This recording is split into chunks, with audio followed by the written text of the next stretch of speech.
১১৩টি অধ্যাদেশকে ৮৭টি বিল পাশের মাধ্যমে অনুমোদন দিয়েছে জাতীয় সংসদ। ৪টি আলাদা বিল পাশের মাধ্যমে সুপ্রিম কোর্ট সচিবালয় বিচারক নিয়োগ সহ ৭টি অধ্যাদেশকে বাতিল করা হয়েছে। এছাড়া গণভোট অধ্যাদেশ, পুলিশ কমিশন অধ্যাদেশ সহ অন্তর্বর্তী সরকারের জারি করা বাকি ১৩টি অধ্যাদেশে সংসদের অনুমোদন মেলেনি। ফলে ১৩৩টি অধ্যাদেশের মধ্যে ২০টি কার্যকারিতা হারালো। এদিকে বিল পাশ নিয়ে বিতর্কের জেরে রাতে ওয়াকআউট করে বিরোধী দল। বিরোধী দলীয় নেতা ডাক্তার শফিকুর রহমান বলছেন, সরকারি দলের ওপর আস্থা নেই। অন্তর্বর্তী সরকারের সময় জারি করা ১৩৩টি অধ্যাদেশ আইনে রূপান্তরের লক্ষ্যে সংসদে উত্থাপন ও পাশের শেষ দিন ছিল শুক্রবার। এদিন সকালে স্পিকার হাফিজ উদ্দিন আহমেদের সভাপতিত্বে সংসদের বৈঠক চলে।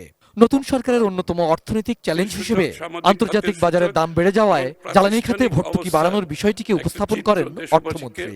বিদ্যুৎ, জ্বালানি, এলএনজিতে নির্ধারিত ভর্তুকির অতিরিক্ত আরো প্রায় ৩৬,০০০ কোটি টাকা প্রদান করতে হবে। এ পর্বে আমানত সুরক্ষা বিল, মূল্য সংযোজন কর ও সম্পূরক শুল্ক সংশোধন বিল সহ ১০টি বিল পাশ হয়।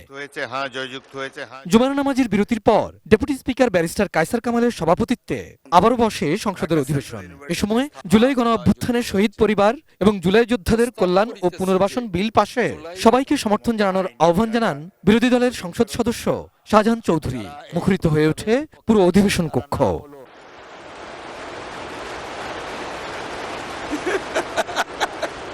পাশ হয় আমানতকারীদের সুরক্ষা এবং ব্যাংক খাতের বিশৃঙ্খলা ঠেকাতে বহুল আলোচিত ব্যাংক রেজলিউশন বিল ২০২৬। স্পিকারের সভাপতিত্বে বিকেলের অধিবেশনে বিরোধী দলের আপত্তি ও জনমত যাচাইয়ের প্রস্তাব নাকচ করে কণ্ঠভোটে বিলটি পাশ হয়। এর আগে বিলের উপর বিরোধী দল জামায়াতে ইসলামের সংসদ সদস্য সাইফুল ইসলাম মিলন জনমত যাচাইয়ের প্রস্তাব দিয়ে এর কঠোর সমালোচনা করেন।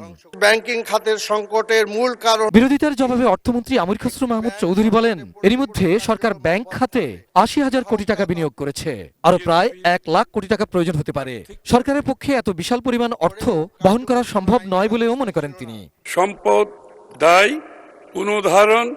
উদ্ধারণের সুযোগ সৃষ্টি হয়েছে। সন্ধ্যার পর জুলাই স্মৃতি জাদুঘর বিলটি ৩টি সংশোধনী নিয়ে পাশ হলেও আপত্তি জানায় বিরোধী দল। এক পর্যায়ে তারা অধিবেশন থেকে ওয়াকআউট করেন। সংসদে এখনই বিল আকারে উত্থাপন না করে পরবর্তীতে যাচাই বাছাই করে অধিকতর শক্তিশালী করে নতুন বিল উত্থাপনের সুপারিশ করেছে এমন ১৬টি অধ্যাদেশের তালিকা নিয়ে ৯০টি বিল পাশ করা হয়েছে, একটি মাত্র বিল বাকি আছে। জনস্বার্থে জড়িত বিলগুলো সংসদে উত্থাপন করা হয়নি মন্তব্য করে অধিবেশন কক্ষের বাইরে সংবাদ সম্মেলনে বিরোধী দলের নেতা জানান, অন্তত একদিন আগে বিলের কপি দেওয়ার কথা থাকলেও তাদেরকে দেওয়া হয়নি। যেগুলাতে ফ্যাসিজম বহাল থাকবে আনলে কোনো সমস্যা নাই, যেগুলা ক্ষমতাকে কুক্ষিগত করার জন্য দরকার সেগুলা তারা আনবেন।